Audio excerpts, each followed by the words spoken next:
I know what you're gonna say. What am I going to say? You're gonna talk about Tara Palmieri. Well, yeah, I don't know why I logged in for that stupid thing. I don't know. That was gonna like I said, hey Michael. I mean, I just interrupted her while Logging she off. was logging off. Well, I mean, that's the first time I saw you. And I said, hey, that's Michael. I And I know, was but I hoping was I she. was I was texting you while it was going on. Yeah. I interrupted my whole day for that. Did you really? You should have been. You should have been writing in the chats. Were you writing stuff? No, I don't know. I thought I texted You you while it was going on, and then well, you toward the could. end, You needed to. nothing happened. So then I put in a comment, and then it was I too late. wasn't texting. I was on a live stream. Ugh. Anyways, she Okay, was nice. yeah. Oh, she's so wonderful. She is lovely. She goes around slandering me. She claims that I'm being illicitly paid by who knows Alan Dershowitz. Uh-huh. And that's why she can't debate me. I saw her at the Substack New York City opening party thing at their new office, and I was going to go talk to her, but then she runs out, I think, because she saw that I was there. She can't bear to be in my presence. Well, maybe you make her uncomfortable. Good. You know, I heard somebody told me that she's actually from Wayne, New Jersey, which is right near where I grew up. So like, it's an extra.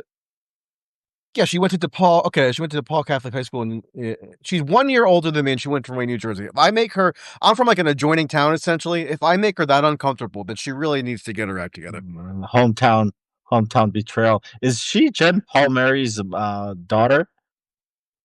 I don't believe so. Okay. But she's an Italian from Essex County, New Jersey. Come on, Tara. Mm-hmm.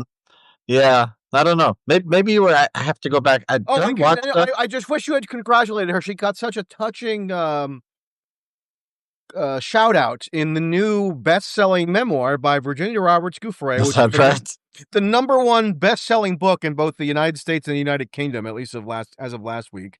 Amazing, and no one will give you a book deal to write the rebuttal. I haven't pursued it that vigorously, I have to say, but yeah, that one guy. How did she get a shout out? Who shouted her out? Virginia from Beyond the Grave, or Amy Wallace, the ghostwriter. Yeah, was Tara Palmieri? Was she the one? Who was the one who went around with them and found that pilot? Was that Tara? That was Tara. Oh wow, that's interesting. And they go meet. They go to Florida and meet with the former houseman of Epstein, right? And then. Strangely, while they're sitting in the guy's living room, which the guy never should have let them into in a million years if he had any legal sense, but he did, all of a sudden, while they're sitting there, this former houseman of Epstein, gets a phone call, and it's the FBI. Wow. Tara and Virginia are sitting there speaking to this guy, and just by amazing coincidence, the FBI calls at the same time. So wait, the show treats this as a coincidence? It's treated as this amazing mystery that Tara is going to get to the bottom of.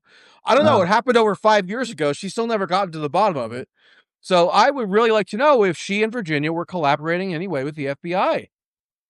Yeah, seems like they probably were. Like, I don't know. Collaborating with the FBI. I was going to ask Tara when she came on my Substack live stream, but then she left in a hissy fit.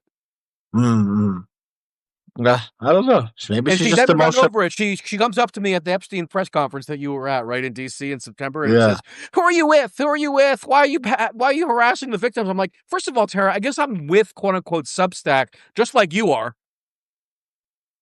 I didn't know Tara was doing that. I didn't know Tara was there. Okay, I thought you just had. Wow, she's involved in this up and down. Wow, I didn't know all this. Anyway, that's her whole identity.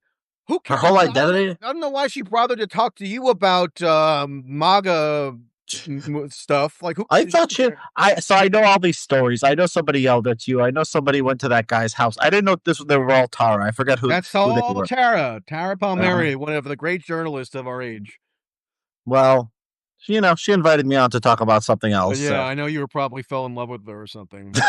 Who wouldn't? I mean, she's very charming. Did your wife watch the stream yesterday?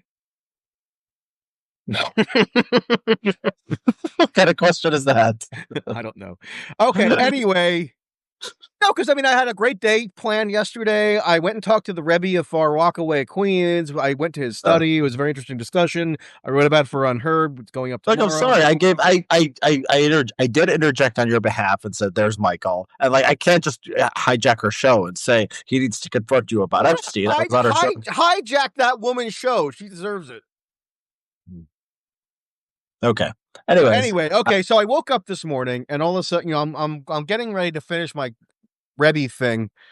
And I'm inundated. Emergency request on my email box. First thing in the morning. Piers Morgan. Morgan, can you immediately come on and talk about these new Epstein Trump emails? I'm like, oh my God, what happened? So I'm like a disoriented haze. I'm barely woken up. I'm like looking at these stupid emails. I'm like, wait, what? This is it? This is what's like leading the New York Times this morning? Because like they gave it to the New York Times first, right? I actually met that reporter who wrote the Epstein story today last week because he was covering New York City mayoral stuff. And if you look at the headline, right? The headline of the New York Times thing that was like the big bombshell, the big the spark that lit the fuse.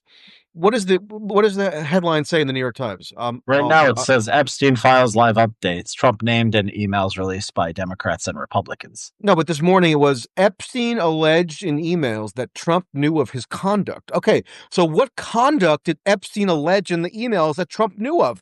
There's no conduct alleged. That's just made up. That's just an inference that people want to make based on these scattershot snippets of information that they're coming out piecemeal through these emails that the Democrats on the House Oversight Committee strategically sort of disseminate. So if people aren't aware, I mean, I see people referring to these as leaked emails or somehow the Epstein files have been heroically uncovered. No, the House Oversight Committee is currently controlled by Republicans. Okay, James Comer, he's the chairman of the House Oversight Committee. I've spoken to him. They've issued subpoenas to a variety of entities and individuals to do this sort of like renewed Epstein investigation, of course, which of course they have to do, right? Fine. I'm fine with that. Get out all the information. But then what happens is, and this also happened with the birthday book, right? When the birthday book materials finally came in pursuant to the subpoena that was issued to the Epstein estate, which you notice they don't even contest. The estate doesn't even contest. So they don't have anything to hide, apparently. But then once they provide the materials to this committee, both the Democrats and the Republicans both get it. But then what the Democrats do is that they isolate anything that seems incendiary and related to Trump, right? So what the Democrats immediately did, the instant they got the birthday book, was they isolated the entry from Trump with the supposed, outline of the naked woman that he drew by Sharpie. And that's all people see, right? Oh my God, leaked bombshell material showing that Trump had some dealings with Epstein, blah, blah, blah. And they've done the same thing with this, meaning they take out these decontextualized 3 emails from 20,000 or something, which I've gone through some of them. And okay, they're interesting enough. Like I'm interested in the story. So I want to read them for the people. So I've read some of them, and one of them is just the ones on the New York. Just let me just finish my point on this. Yeah. So the Democrats strategically isolate or sort of present or amplify these Trump-related excerpts. And then what the Republicans do, I think is actually much more laudable, which is that immediately afterwards, to counter the Democrats, they actually release everything. Yeah. But nobody, but the general public or the average news consumer is none the wiser. Yeah. So here's some of the emails. They're so stupid. Jeffrey Epstein to Ghislaine Maxwell, April 2, 2011. I want you to realize that the dog that hasn't barked is Trump. Victim, redacted. This is a Virginia Gouffre, according to reports, right? Spent hours at my house with him. He has never once been mentioned. Okay, so he's saying nobody's talking in the media about Trump. Okay. She spent hours at the house with him. What does that mean? Could mean anything. Michael Wolff writes to Epstein. This Michael Wolff thing you were talking about, and he's becoming more and more central. People are realizing it.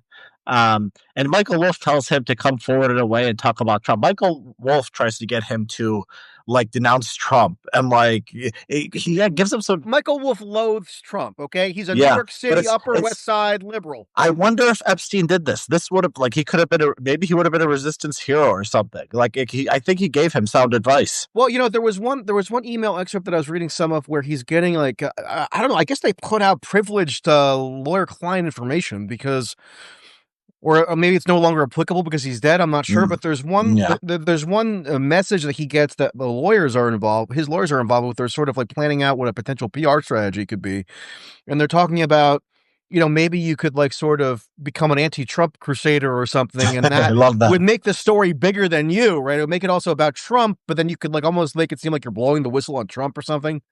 Yeah. But yeah, Michael Wolff is already central to this.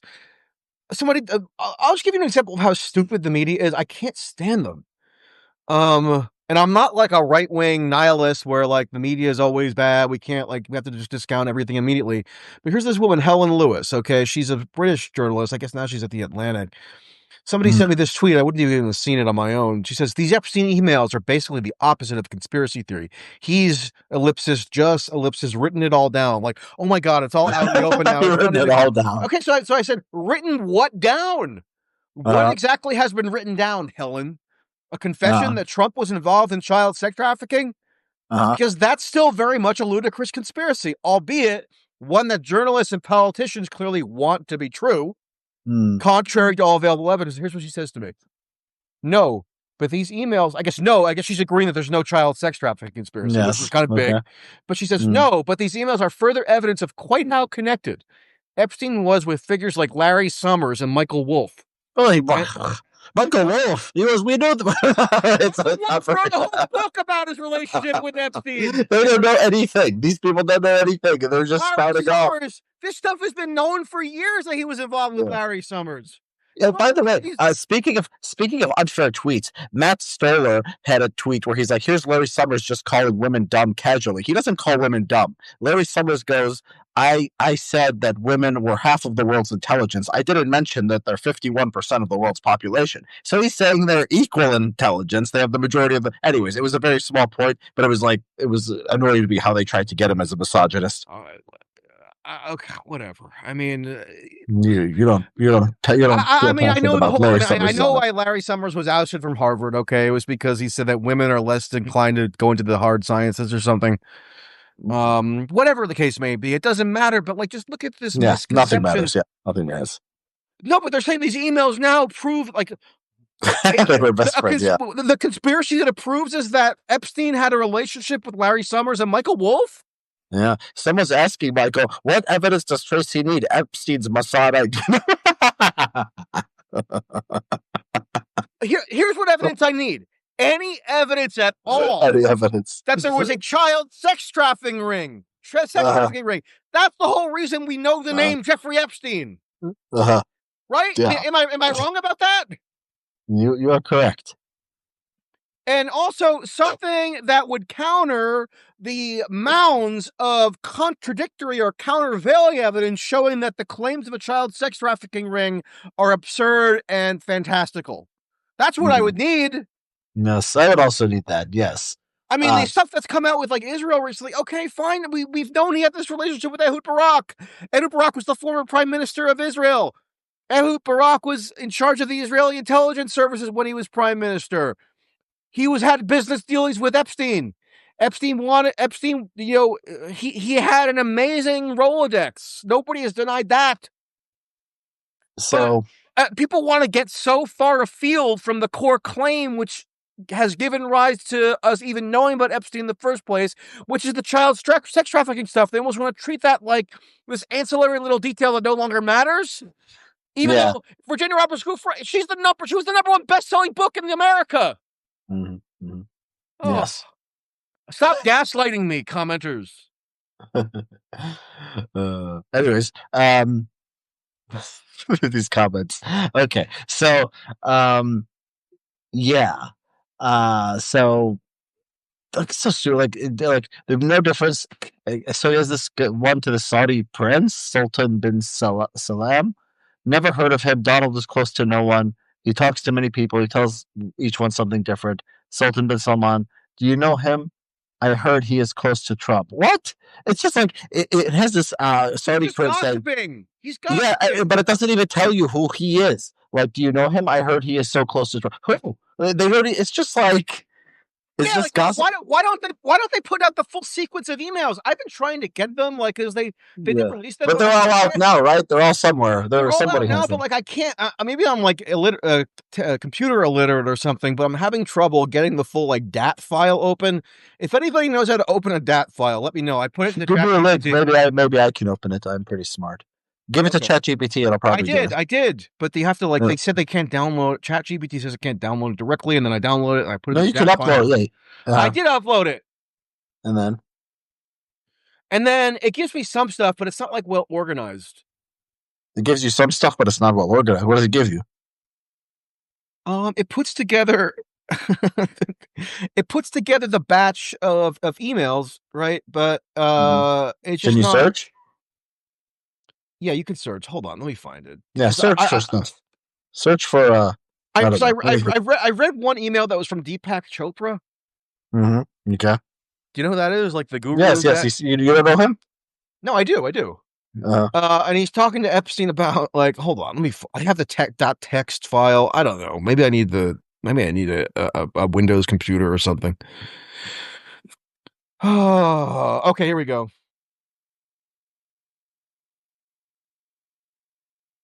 Oh, wait, no, this isn't even it. I don't have it in front of me. It's Epstein. It's like Deepak Chopra asking if like a lawsuit was dropped against Epstein or something. Again, nobody's denied. Nobody who is familiar with this stuff would deny that Epstein clearly had an enormous roster of prominent people that he dealt with or interacted with regularly. That's part of the whole intrigue, right? But I'm saying none of that goes to the child sex. I mean, it's just amazing to me how seamlessly people think they can transition away from this pedophilic sex trafficking thing. Yeah, That was the whole basis for the story. It's like we learned that he was close to Michael Wolff. Why is Michael Wolff? Who cares about Michael Wolff? Michael Wolff is like most famous for talking about Trump and Epstein. Right? It's like much. Michael Wolff goes on the Daily Beast podcast every week to talk about his like dealings with Epstein.